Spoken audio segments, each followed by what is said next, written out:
பொங்கல் பண்டிகையின் போது ஜல்லிக்கட்டு போட்டியை நடத்தும் வகையில் அவசர சட்டம் இயற்ற வேண்டும் என்று பிரதமர் நரேந்திர மோடிக்கு தமிழக முதலமைச்சர் ஜெயலலிதா கடிதம் எழுதியுள்ளார். இதுகுறித்து புதுக்கோட்டையில் இருந்து நேரடி தகவல் தருகிறார் செய்தியாளர் சுந்தர். பொங்கல் பண்டிகையின் போது ஜல்லிக்கட்டு போட்டி நடத்தும் வகையில் அவசர சட்டம் இயற்ற வேண்டும் என்று பிரதமர் மோடிக்கு தமிழக முதலமைச்சர் ஜெயலலிதா கடிதம் எழுதியிருக்காங்க. இதற்கு ஜல்லிக்கட்டு அசோசியேஷன் மெம்பர்ஸ் என்ன சொல்றாங்க, இது பற்றி சொல்லுங்க சுந்தர். அதாவது தமிழர்களின் வீர விளையாட்டான ஜல்லிக்கட்டு நடத்த வேண்டும், இந்த ஆண்டு நடத்த வேண்டும். உச்சநீதிமன்றமும் மத்திய அரசும் தடை விதித்ததை தொடர்ந்து ஜல்லிக்கட்டு கிட்டத்தட்ட ஒரு 4 ஆண்டு காலமாக தமிழகத்தில் நடைபெறாமல் உள்ளது. இந்த ஜல்லிக்கட்டு இந்த ஆண்டு நடத்தியே தீர வேண்டும் என்று பல்வேறு அமைப்புகள், பல்வேறு அரசியல் கட்சிகள் ஆகியவை தொடர்ந்து குரல் கொடுத்து வரும் வேளையில் தமிழக முதலமைச்சர் இன்று மத்திய அரசு பிரதமர் மோடிக்கு ஒரு கடிதம் எழுதியுள்ளார். அந்த கடிதத்தில் அவசர சட்டம் இயற்றி, அதாவது நாடாளுமன்ற கூட்டத்தொடரை நீட்டித்து அவசர சட்டம் இயற்றி இந்த ஆண்டு உறுதியாக ஜல்லிக்கட்டு நடத்த வேண்டும் என்ற ஒரு கடிதத்தை பிரதமருக்கு தமிழக முதலமைச்சர் ஜெயலலிதா எழுதியுள்ளார். அந்த கடிதம் குறித்து நம்மிடம் பேசுவதற்காக ஜல்லிக்கட்டு ஆர்வலர்கள் நம்மிடம் உள்ளார்கள். அவருடைய கேட்போம். சார், தமிழக முதல்வர் பிரதமருக்கு அவசர சட்டம் இயற்றி ஜல்லிக்கட்டு இந்த ஆண்டு நடத்தணும்னு சொல்லி கடிதம் எழுதியிருக்காங்க. அது சம்பந்தம் உங்களுடைய கருத்து? நாங்க முதலமைச்சருக்கு நன்றி தெரிவிச்சுக்கிறோம். இதுல என்ன ஒரு முக்கியமான விஷயம்னா, மாண்புமிகு பிரதம மந்திரி மோடி அவர்களை கேட்டுக்கொள்கிறது என்னன்னா, இமிடியேட்டா இந்த அவசர சட்டத்தை நீங்க நிறைவேற்றணும். இல்லனா பல்லுயிர் பாதுகாப்புக்கு ஆபத்து வர சூழ்நிலை இருக்கு. ஜல்லிக்கட்டுன்றது ஒரு கலாச்சாரம் தாண்டி நாட்டின மாடுகளை காப்பாற்ற ஒரு முக்கிய பங்கு வகிக்கிறது. அதனால இதை இமிடியேட்டா இந்த கோவில் திருவிழாக்களையும் இந்த பாரம்பரியத்தையும் கட்டி காத்தாதான் நம்ம நாட்டின கால்நடைகளை காப்பாற்ற முடியும்.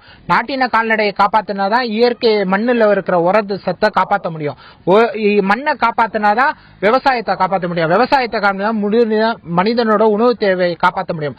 அதனால இந்த பல்லுயிர் பாதுகாப்பு சட்டத்துக்கு கீழ் ஜல்லிக்கட்டை கொண்டு வந்து அவசர சட்டத்தை உடனடியாக நிறைவேற்றும் என்று எங்க மாண்புமிகு தமிழக முதல்வர் அம்மா அவர்கள் கேட்டுக்கொண்டபடி எங்களுக்கு நிறைவேற்றி கொடுக்கணும். இதுக்கு அனைத்து கட்சியும் இதுக்கு முழு மனதாக சம்மதம் தெரிவித்திருக்கார். தமிழக மாநிலத்திலிருந்து இதுக்கு உடனடியாக ஒரு நிரந்தர தீர்வை எங்களுக்கு வேண்டும் என்று, பொங்கலுக்குள்ள எங்களுக்கு உடனடியாக வேண்டும் என்று கை காட்டி நான் கேட்டுக்கொள்கிறோம். நம்மிடம் தற்போது இன்னொரு ஜல்லிக்கட்டு ஆர்வலர்கள் அவரிடம் கேட்போம். சார், தமிழக முதலமைச்சர் பிரதமருக்கு ஒரு கடிதம் எழுதியிருக்காங்க. சம்பந்தம் கருத்து? வணக்கம். நாங்கள் திருநெல்லூர்ல பாரம்பரியமாக நடக்கிற மாபெரும் மாட்டு வேடிக்கைகளை 5 வருட காலமாக தடை செய்து வச்சிருக்கிறார்கள். இந்த தடையை மீட்க மாண்புமிகு முதலமைச்சர் அவர்கள் பிரதமருக்கு எழுதிய கடிதத்தை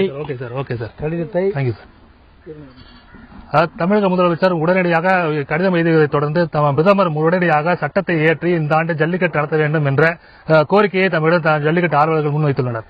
சுந்தர், தொடர்பில் இறங்கு ஜல்லிக்கட்டு போட்டி நடத்துவது குறித்து அவசர சட்டம் இயற்ற வேண்டும் என்று பிரதமர் மோடிக்கு தமிழக முதலமைச்சர் ஜெயலலிதா தற்போது கடிதம் எழுதியிருக்கிறார். இதுகுறித்து மேலும் பல தகவலை தர இருக்கிறார் தமிழக பாஜக தலைவர் தமிழிசை சவுந்தரராஜன். வணக்கம் மேடம், இதுகுறித்து உங்கள் தகவலை பதிவு செய்யுங்க.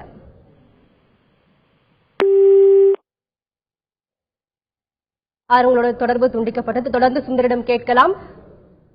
சுந்தர், ஜல்லிக்கட்டு போட்டியில காளைகளை தயார்படுத்தும் வகையில் வீரர்கள் எப்படி காளைகளை தயார்படுத்திட்டு வராங்க, அதை பத்தி சொல்லுங்க சுந்தர்.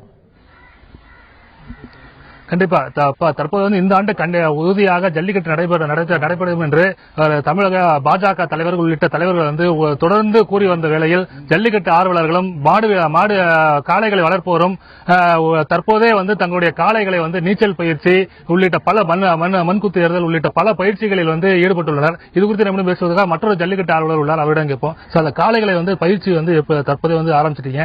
எந்தெந்தமான பயிற்சிகள் காளைகளுக்கு கொடுக்குறீங்க? இப்ப காளைங்களுக்கு பாத்தீங்கன்னா பருத்தி கொட்டை, தீனி, தீவனம் எல்லாம் கொடுத்து நல்ல சத்துள்ள பொருங்களா கொடுத்து பாத்துக்கிட்டு இருக்கோம். இந்த கொஞ்சம் மழை பெஞ்சதுனால அங்கங்க இருக்கிற தண்ணியில கொண்டு போய் நீச்சல் போடுவோம். நீச்சல் போடுறதுனால அதுக்கு அந்த ஸ்டாமினா அதுக்கு கொஞ்சம் கூடுதல் வரும்.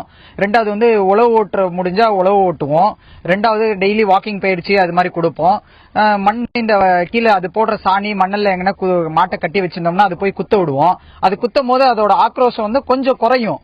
அது அக்ரெசிவ்னஸ் கொஞ்சம் குறையும். ஆனா ஜல்லிக்கட்டுல பங்கேற்ற மாட்டுக்கு தனி பயிற்சி எதுவும் கொடுக்க முடியாது. ஏன்னா அது பிறவிலேயே ஜல்லிக்கட்டு மாடுங்க தனக்குன்னு ஒரு தனி ஒரு குணம் படைச்சதுங்க. எல்லா மாடுமே ஜல்லிக்கட்டு மாடா அமைஞ்சிராது.